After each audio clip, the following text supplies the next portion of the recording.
Olá, meus amigos! Hoje quero compartilhar com vocês uma história.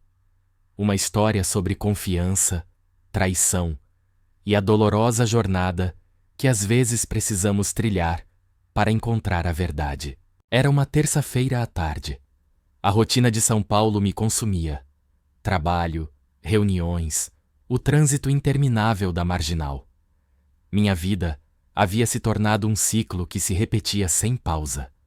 O celular tocou, enquanto eu estava no carro, preso em um semáforo que parecia eterno. Número privado, desconhecido. Hesitei por um segundo antes de atender. Do outro lado, uma voz grave, sem emoção, soltou a frase que congelou meu sangue. Veja o que sua esposa faz quando você sai de casa. Antes que eu pudesse responder, desligaram. Fiquei olhando para a tela do celular, a respiração presa, as mãos suando. Não havia contexto, não havia prova. Apenas aquela frase que eu não podia ignorar. Naquela noite, durante o jantar, eu a observei com outros olhos. Sofia parecia a mesma de sempre. Seu sorriso suave, sua maneira de me servir a comida, os comentários triviais sobre o dia. Mas agora, cada gesto me parecia suspeito, forçado. Seria possível que houvesse algo mais por trás daquela fachada? Fui para a cama tarde, com a mente a mil. Revirei seu celular enquanto ela dormia profundamente. Nada estranho. Conversas normais, redes sociais, sem nada fora do lugar. Mas a dúvida já havia criado raízes. Na quarta-feira de manhã, tomei uma decisão. Verifiquei seu calendário pessoal, que sempre ficava pendurado na cozinha. Ela havia marcado dia livre na sexta-feira, algo que não tinha me comentado. Perguntei casualmente, enquanto tomávamos café. Vou sair com a Juliana. Faz tempo que não nos vemos. Ela respondeu sem hesitar. Eu assenti, disfarçando o tremor que percorreu meu corpo. Era a desculpa perfeita para segui-la sem levantar suspeitas. A sexta-feira chegou. Inventei que precisava ir a uma reunião fora da cidade. Saí cedo, mas estacionei a algumas ruas de casa.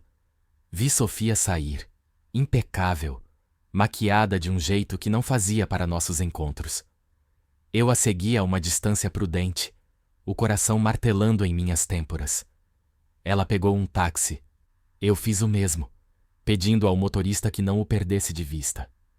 O trajeto foi breve. Ela desceu em frente a um prédio discreto de apartamentos mobiliados em pinheiros. Eu a vi olhar para os dois lados antes de entrar. Ela não ia se encontrar com Juliana. Esperei alguns minutos, a tensão prestes a explodir. Então, com o pretexto de procurar um apartamento para alugar, entrei no prédio. Encontrei o apartamento 3B. A porta não estava totalmente fechada. Vozes. Uma masculina, rouca e próxima, e a de Sofia, com uma risadinha cúmplice, tão diferente da que usava comigo. Prendi a respiração, colado na parede. Eu não precisava de mais provas, mas algo em mim queria ver, comprovar, entender até que ponto aquela traição havia chegado. O som de suas risadas perfurava meu peito. Não eram risadas nervosas ou de cortesia. Eram autênticas, daquelas que fazia tempo que eu não ouvia em casa. Cada segundo ali fora parecia um chicote. Fechei os olhos por um momento, respirei fundo e me forcei a manter a calma. Desci as escadas, saí do prédio e me sentei no banco mais próximo. O tremor em minhas mãos não me permitia nem segurar o celular. Eu não podia ligar para ninguém. Não sabia o que dizer, nem para quem. Só podia esperar. Passaram-se uns 40 minutos, que pareceram uma eternidade. Vi o homem sair primeiro. Alto, moreno, com o ar confiante de quem sabe que não tem nada a perder. Ele ajeitou a camisa, pegou o celular e se afastou com passos tranquilos. 2 minutos depois, apareceu Sofia. Suas bochechas estavam coradas, os lábios inchados, o cabelo levemente desarrumado. Não era a imagem de uma mulher que esteve conversando com uma amiga. Aquela foi a confirmação final que eu precisava, embora a dor fosse mais física do que emocional naquele instante. Era como se tivessem arrancado meu estômago. Não a segui de volta para casa. Não fazia sentido. Fiquei um bom tempo no banco, tentando me recompor, buscando em vão uma explicação que se encaixasse com a mulher que eu achava que conhecia. Mas tudo o que aparecia em minha mente era um desfile de cenas falsas, de sorrisos no jantar, de carícias vazias, de palavras ocas que agora soavam como uma piada cruel. O pior era não saber há quanto tempo essa farsa durava. Semanas, meses, anos. A incerteza era uma tortura maior que a própria traição. Naquela tarde, não voltei para casa imediatamente. Precisava pensar, estruturar o que ia fazer. Não podia confrontá-la num impulso. Liguei para um amigo de confiança, alguém que sabia ouvir sem julgar. Contei tudo a ele. Você precisa ter provas se quiser confrontá-la. Ele me disse com frieza, como se fosse um assunto de negócios. E ele tinha razão. Decidi voltar ao apartamento no dia seguinte, armado com uma pequena câmera. Eu não queria que a dúvida me perseguisse pelo resto da vida. Precisava de provas, não de suposições. No sábado, bem cedo, fui a uma loja de eletrônicos e comprei um dispositivo discreto. Eu me sentia sujo, como se eu fosse o traidor, mas não havia mais volta. Naquela tarde, repeti o mesmo ritual. Saí, fingindo um dia de trabalho. Voltei para o mesmo banco em frente ao prédio. Passaram-se 2 horas, até que ela apareceu novamente. Mesmo táxi, mesma atitude nervosa antes de entrar. Desta vez, quando a porta do 3B ficou entreaberta, coloquei a câmera entre alguns jornais empilhados no corredor. O coração batia a 1000 por hora. Eu não sabia se conseguiria suportar o que ia gravar, mas já não podia parar. Naquela noite, mal dormi. A ansiedade me corroía, imaginando as imagens que aquela pequena câmera poderia ter captado. Toda vez que eu fechava os olhos, via Sofia rindo, beijando aquele homem, talvez dizendo a ele as mesmas coisas que um dia me disse. Às 6 da manhã eu já estava de pé, banho tomado, vestido, como se a rotina me devolvesse um pouco de controle. Às 8, voltei ao prédio. Por sorte, a câmera ainda estava em seu lugar. Ninguém havia notado. Guardei-a rapidamente e saí de lá sem olhar para trás. Voltei para casa. Sofia estava na cozinha, preparando o café da manhã. Sua voz era tão doce como sempre. Como foi o trabalho ontem? Ela perguntou, me olhando nos olhos com aquele olhar limpo que agora eu sabia ser puro teatro. Engoli em seco e fingi estar cansado. Não tinha forças para enfrentá-la naquele momento. Subi para o escritório, fechei a porta e me preparei para ver o material gravado. Levei vários minutos para criar coragem de apertar o play. O que eu vi revirou meu estômago. A imagem estava um pouco instável, mas era suficiente. Vi como Sofia abria a porta, como o recebia com um beijo longo, profundo. A conversa que se seguiu era clara. Palavras de desejo, cumplicidade, piadas internas. Depois, veio o inevitável. Eles se beijaram com uma paixão que fazia anos que eu não via nela. Ela o levou para o quarto, e embora a câmera não captasse tudo, os sons eram inconfundíveis. Não consegui ver mais. Parei a gravação e desabei na cadeira, com o corpo gelado e a respiração ofegante. Passei horas no escritório com a gravação na cabeça, como um martelo constante. Pensava em cada detalhe da nossa vida juntos. Aniversários, viagens, projetos, promessas. Tudo parecia uma mentira. E o que mais doía não era a infidelidade física, mas a certeza de que, emocionalmente, ela já não era minha há muito tempo. Eu me debatia entre o desejo de confrontá-la e a ideia de manter a fachada um pouco mais, para entender até que ponto sua farsa havia chegado. No final da tarde, tomei uma decisão. Não diria nada ainda. Repetiria a operação na próxima sexta-feira. Se isso era um encontro esporádico ou algo mais frequente, eu precisava entender a magnitude da traição antes de agir. A dor continuava ali, latejante, mas a raiva começava a ganhar terreno, e com ela, uma determinação fria que eu nunca havia sentido antes. Se Sofia esteve mentindo para mim todo esse tempo, agora era a minha vez de jogar as minhas cartas. Durante toda a semana, mantive a fachada. Forcei-me a me comportar com absoluta normalidade. Eu a beijava ao sair. Conversávamos no jantar. Até perguntei por sua amiga Juliana com aparente interesse. Ela continuava seu papel à perfeição, como se nada tivesse mudado.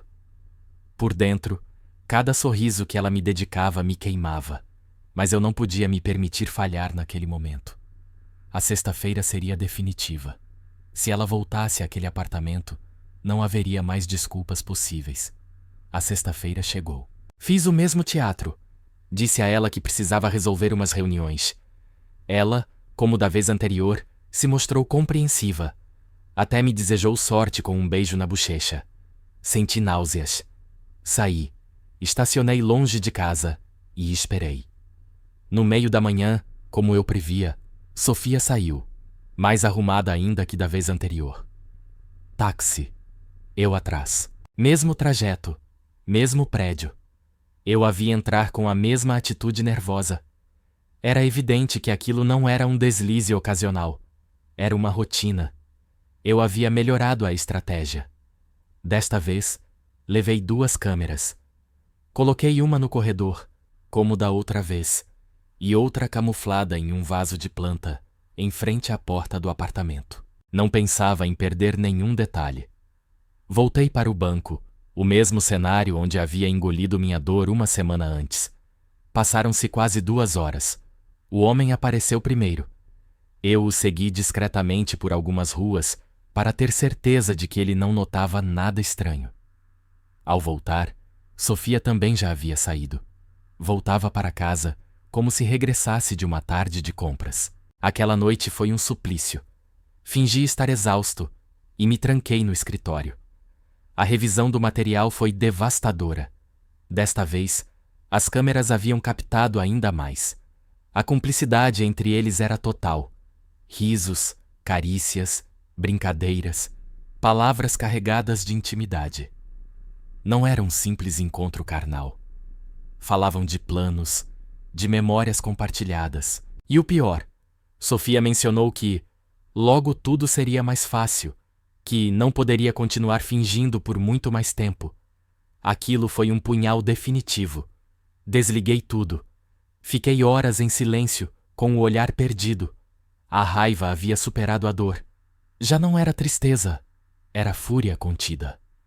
Sofia não só estava me enganando, estava construindo outra vida pelas minhas costas, planejando um futuro no qual eu não tinha lugar. Eu soube naquele momento. Eu a confrontaria. Mas não seria uma simples reclamação. Eu a confrontaria com provas, com cada palavra gravada, e faria isso quando ela menos esperasse. A próxima semana seria a última de seu teatro. O fim de semana foi uma tortura. Dividimos o mesmo teto, a mesma mesa, mas eu já não conseguia olhá-la sem que a raiva me percorresse por inteiro. Cada gesto dela me parecia uma provocação. Eu não entendia como ela podia fingir com tanta facilidade, como podia me abraçar na cama enquanto sonhava com outro. Aquela frieza dela me acendia ainda mais. Não disse nada, não demonstrei nada. Planejei o confronto com cada detalhe. Não haveria gritos nem escândalos vazios. Eu a deixaria sem argumentos, sem possibilidade de negar. Na segunda-feira, revisando os vídeos novamente, me deparei com algo que gelou meu sangue. Em um momento, o amante de Sofia perguntou se ela já havia falado comigo. Ela respondeu: "Ainda não. Estou esperando o momento. Não quero magoá-lo, mas também não posso continuar assim por muito mais tempo." Aquilo acendeu todos os alarmes. Ela não só me enganava, como planejava terminar tudo assim que pudesse.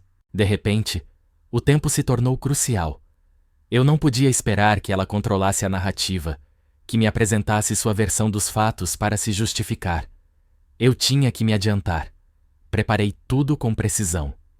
Na quinta-feira, depois do jantar, pedi que ela se sentasse na sala, que precisávamos conversar. Ela se mostrou surpresa, mas concordou. Coloquei o notebook sobre a mesa e reproduzi o vídeo mais claro, sem dizer uma palavra. Durante os primeiros segundos, ela não reagiu. Quando se viu beijando-o, suas bochechas empalideceram.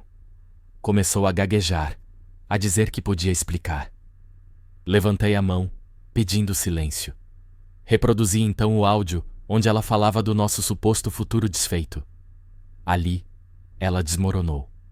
Tentou chorar, buscou minha compaixão. Falou de erros, de confusão, de se sentir sozinha. Palavras vazias. Não senti um pingo de pena, apenas nojo. Eu disse que tudo estava documentado, que a decisão já estava tomada. Dei a ela 2 dias para pegar suas coisas e ir embora. Ela nem sequer discutiu. Sabia que não tinha saída. Naquela noite, ela dormiu no sofá. Eu, em nosso quarto, com a porta trancada. Foi a noite mais longa da minha vida, mas também a mais reveladora. Eu havia recuperado o controle. Quando a vi ir embora 2 dias depois, carregando suas malas com os olhos inchados, não senti alívio, nem tristeza, nem ódio. Apenas um vazio enorme. Uma etapa inteira da minha vida havia desmoronado de uma vez, mas no fundo, eu também sabia que tinha feito a coisa certa. Eu nunca mais permitiria que me fizessem de tolo. E enquanto a via se afastar, eu soube que, ao fechar aquela porta, não era apenas ela que ia embora. Ia também a parte de mim que ainda acreditava em suas mentiras. Já se passaram 3 meses desde aquela última cena. A casa parece mais vazia, sim, mas também mais limpa, sem o eco de suas mentiras, sem a máscara que ela usava todos os dias. Durante as primeiras semanas, o silêncio pesava. Cada canto me lembrava de algo. Suas risadas falsas, os jantares compartilhados, que agora sei que eram puro teatro. Mas o tempo tem uma forma brutal e certeira de fazer seu trabalho.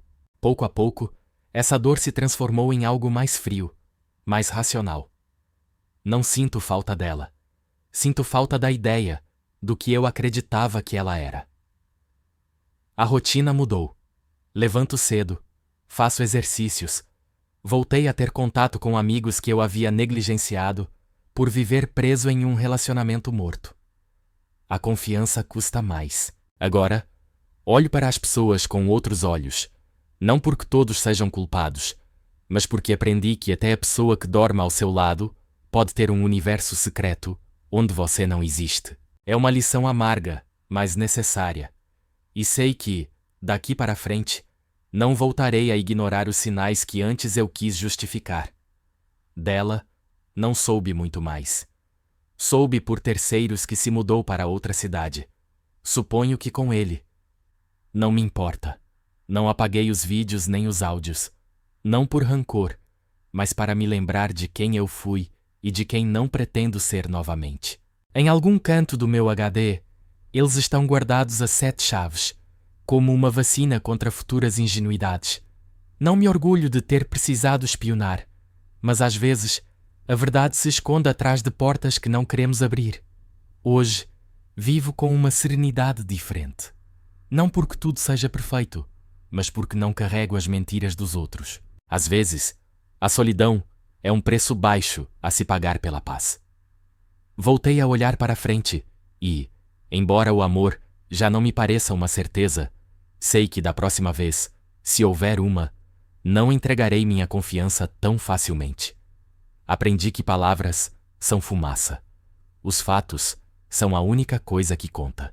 Por isso, meus amigos, a vida nos ensina, muitas vezes da forma mais dura, que nosso maior compromisso deve ser com a nossa própria paz e dignidade. A verdade, por mais que doa, sempre nos liberta. Viver um engano é a pior das prisões. E a coragem de olhar para aquilo que não queremos ver é, muitas vezes, o primeiro passo para recuperar o controle da nossa própria vida.